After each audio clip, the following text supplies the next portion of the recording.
Usually on a launch, it's all about the bike. So we're out on the track or we're out on the road, full leathers, helmet hair, the whole shebang. But tonight, we're on a private yacht in San Diego for the launch of this, the Ducati X Diavel.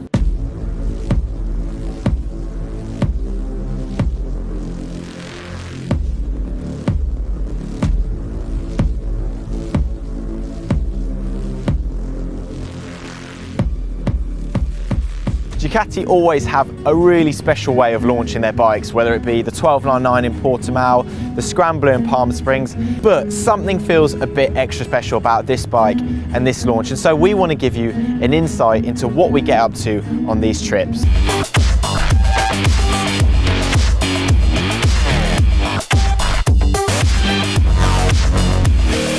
So the first I heard of this event was from my boss. He gave me a vague idea of what I had to bring to wear, told me to bring a smart dinner jacket, said we'd be meeting at Heathrow Airport and going to San Diego, California, but that was it.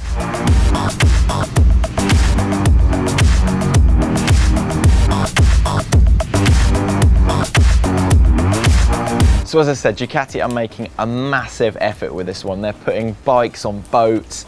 They've been here since last summer doing recce runs of the area, and they've got press from all over the world coming here, putting us in lovely hotels and taking us around in pretty pimp transport too.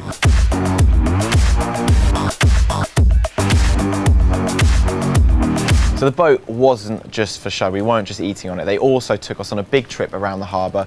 We saw the USS Midway aircraft carrier, but more importantly, we had a big presentation where they made the headline changes over the standard Diavel pretty clear, and those were a reworked engine, feet forward positioning, belt drive instead of chain drive, and obviously this is a big styling exercise too. I've been on the boat, I've worn the jacket, had the presentation, now it's time to ride the bike.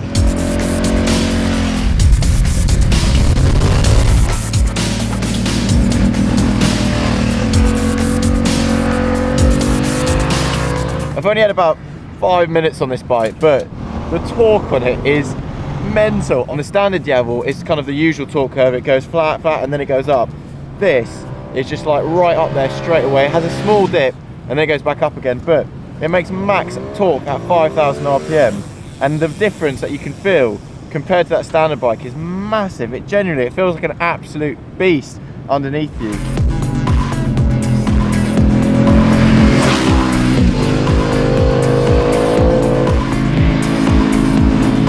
Ducati come out here and they find the best roads, the best locations, the best scenery, and it's just always a reminder. You think, why do I live in England again?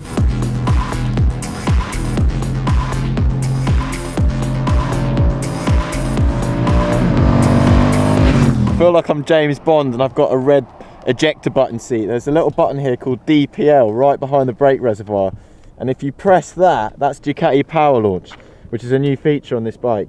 And there's DPL on level 1, 2, 3. Put it on level 1, you select that, and then basically it tells you to pull the clutch in, open the throttle to full, and then just let the clutch go, and it sorts everything out, the traction control, the wheel slip, all that stuff. It does it for you for the best possible launch. We can't do it here because we're on the road, but I think as soon as we find a straight road where there's not too many people around, we'll give it a go. But I tell you what, dropping the clutch on an almost 1300cc engine with the throttle wide open, it's going to take some balls.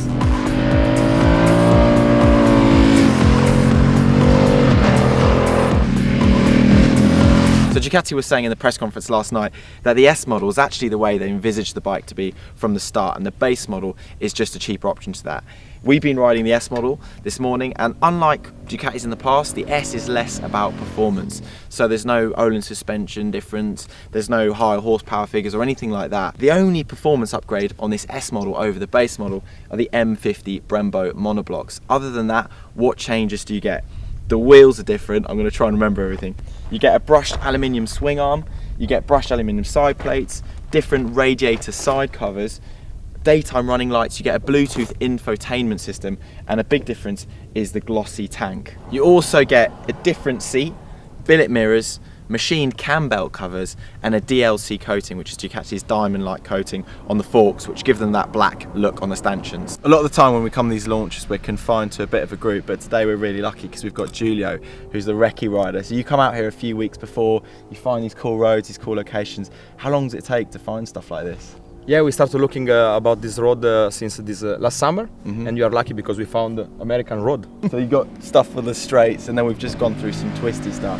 So do you get to ride the bikes and kind of find out which roads are suited to the bike and things like that? Yeah, I did, and I really enjoyed the bike because it's really American style. Exactly, yeah. No, I have to say California, San Diego, so far is well suited to this bike. It's pretty damn cool. I think you've done a good job with it anyway. Thank you.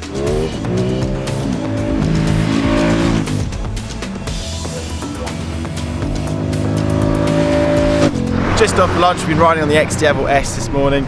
Got Shaky Burn here with us. What do you reckon of the bike? I think they've done a much better job than I anticipated. I love the bike to look at, but I don't know about you, I found that you know, the bike works at sort of 50 miles an hour, 60 miles an hour, it works at 20 miles an hour, it works at whatever miles an hour, and then, you know, that's the kind of cruiser side of things taken care of. But when you crack the throttle on, you know, it makes a load of power from sort of 4,000 or 5,000 RPM, and it just kind of takes off like a jet.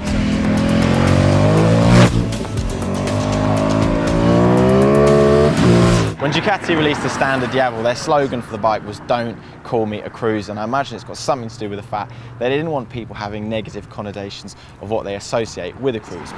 The X-Diavel, in looks at least, is definitely a cruiser. It's got the teardrop shaped tank, feet forward positioning, big V-twin engine, and yet having ridden it this morning, it's got to be the least cruiser thing I've ever ridden. We've done loads and loads of corners, put the bike through its paces, and it handles like a well set up naked bike. When you take a look at the X-Diavel, you think that thing has got absolutely no right to handle well. It's drawn out, it weighs about as much as one of the battleships that we saw in the harbour yesterday, and you think, how is this thing doing it? It's stable, it's precise, it's quick steering, it holds a line, and it just blows away any preconceptions that you might have of what a cruiser should be and how it should feel on the road.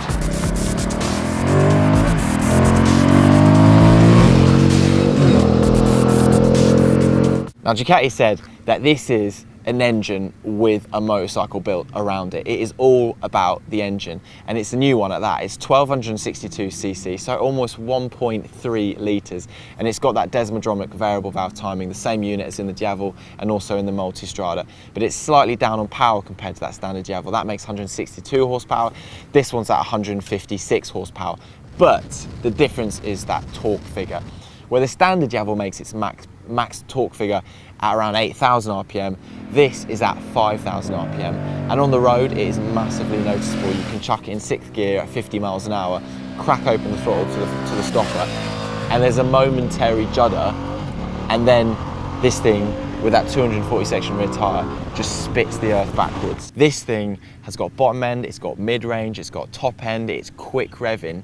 It is basically a superbike engine transplanted into this awesome little machine. Following on from that superbike pedigree, this bike also has a really impressive chassis on it.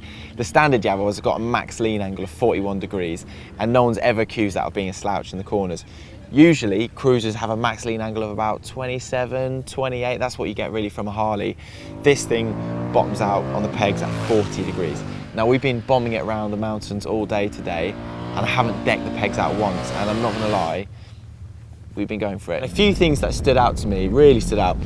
The seat, genuinely one of the most comfortable seats I've ever sat on. Secondly, the gearbox has got quite a long throw to that shifter. Thirdly, the exhaust, absolutely love it on this bike. Look at it, it's massive. The base model and the S version get the same suspension. It's fully adjustable sack suspension, front and rear, and you don't really need anything else on this bike. It's really well damped, but if you do need to change it, obviously the preload, the compression, the rebound damping is all there to change. The rear tyre, loads of people look at that and think that's got to slow down the handling of the bike. But to be honest, it looks awesome from the rear. It gives the bike so much presence. And when you combine the cornering ABS, the brakes, that amazing engine, the grip from the rear tyre, you can just slingshot from corner to corner to corner, and it will astound any rider who looks at this and thinks that it's a cruiser. it's not. So take a look at this thing, because it's got more electronics than some of the super bikes on the market, as well as having an electronic key that you can just keep in your pocket to fire at the bike.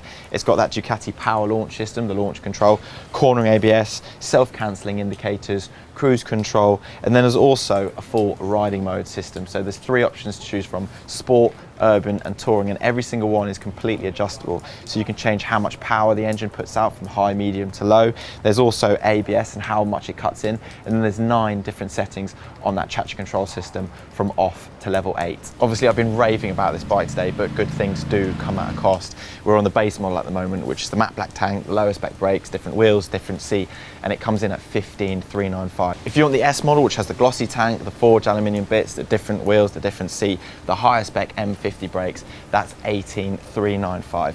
Now, obviously that's not cheap, but actually when you compare it to a Harley, that's a reasonably good value. This is a bike that will handle, this is a bike that's got speed, full electronics package. Look at Harleys, all they've really got is heritage. They're not particularly well built, they're big air-cooled V-twins, and suddenly you can start to see why they've priced it where they have.